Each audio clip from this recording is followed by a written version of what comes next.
Welcome, today in front of me TCL TAB Max, and I'll show you how to find and manage sound settings on this device. So first we should open the settings application, and after that tap on the sound section. You'll see here for the silent mode switcher. Just to activate silent mode you should click once on the switcher, and to turn it off you should click on the switcher once again. As you can see, when the silent mode is activated, the notifications they are muted. And just when we just turn off the silent mode, the notification volume panel is unmuted again.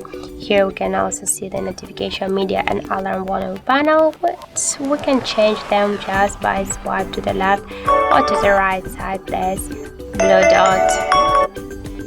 Also we have here the don't disturb mode. We can activate it. We can just allow it, for example, from any events or reminders.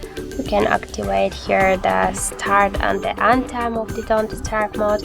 We can change notification and alarm sounds just by select one from these available sounds here.